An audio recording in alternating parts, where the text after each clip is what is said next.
What's up, everybody? Investing Club here. In this video, I want to go over if airline stocks are a buy in March of 2020. Now, before we get started, we recently hit 1,000 subscribers. I just want to say thank you to all of you, and be sure to smash the thumbs up button for the YouTube algorithm to continue to show your support for the channel. I appreciate it as always. And so now let's get right into this video.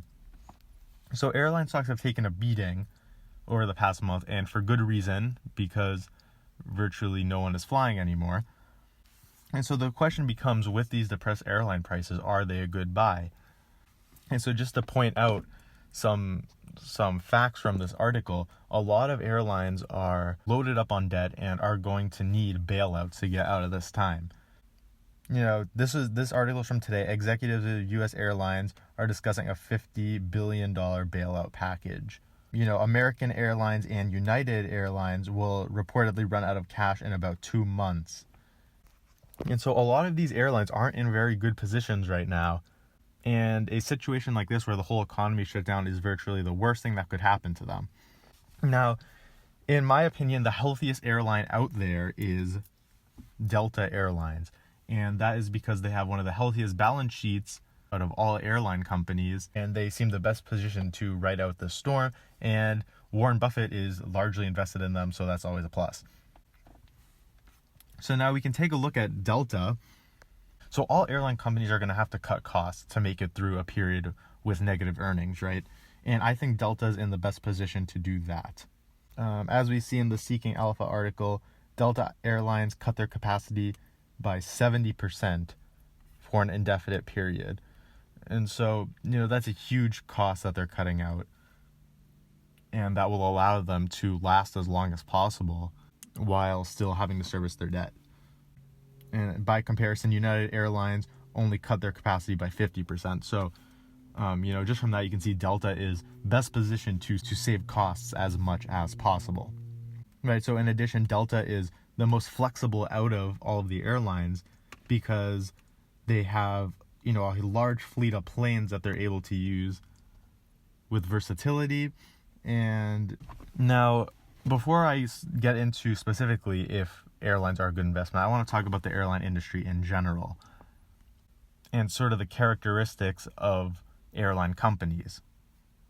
Now, in general, I think of airlines as having these common characteristics. Airlines are highly competitive, they are commoditized, razor thin margins, they are capital intensive, which means they have to take on a lot of debt to be able to run this kind of business, and airlines really have no competitive advantage. The fact of the matter is, these are all qualities that I hate in a business, and I would tend to stay away from businesses that have these qualities, right? You want the opposite of these. You want businesses with low competition, that have huge margins, that don't need a lot of debt to be able to run the company, and that have companies that have huge competitive advantages to ensure that their earnings keep growing. And all of these qualities basically come down to the fact that airlines are commoditized. And what do I mean by this? Well, what I mean is that flights are essentially a commodity these days, like sugar or oil. And so, you know, when I go on a plane, what do I get? I get 2 armrests, a little TV in front of me, and about half a foot of legroom, and some snacks. And the only difference between if I take a flight on Delta Airlines or United Airlines or American Airlines is going to be the symbol painted on the outside of the plane. People that go on flights really don't care what airline they fly on. The only thing they care about is the cheapest price. And because of that, the margins are going to be razor thin, and it's going to be highly competitive. And so I pulled up Delta Airlines annual report, and I just want to note something. We can go down to the first page, part 1, and I want to go over what they say in their second paragraph. Our people in service are our strongest competitive advantage, creating significant customer satisfaction improvement. Now, I made a video on how I like to read and analyze annual reports. I'll put a card up to it right now. Be sure to watch it if you haven't already. And in that video, I talk about the importance of having a strong, sustainable competitive advantage. And the fact is, people in service are not a competitive advantage. In that video where I read a company's annual report, one of their competitive advantages listed was their employees. And I basically said, look, that's great, but it's not a real competitive advantage, because the fact is every single company is going to say they have great employees. And it's sort of the same thing with this.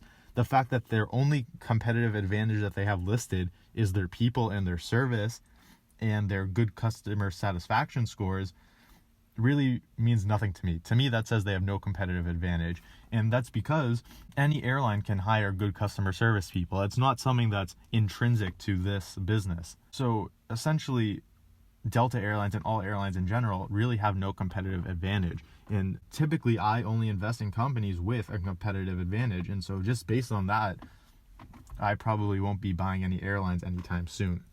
So now we are on Morningstar, and they assign Delta Airlines a fair value of $50. And right now they're at right about 30. And so according to this fair value, that would mean Delta Airlines is undervalued at a 41% discount. Are airlines undervalued? Yes, probably. And could you make a solid return by investing in them now? The answer is most likely yes. Most likely the economy will return back to normal eventually. People will start flying again, and airlines will go up to the prices they were a few months ago. Now, what I want you to notice is this company isn't even valued at a 50% discount. And as I've said in previous videos, I like to invest in companies when they're at least trading at a 50% discount. And that's for companies that are great businesses with strong competitive advantages. And the fact that Delta Airlines is not even half off and is essentially a commodity business, just based on those things, I would not buy the stock.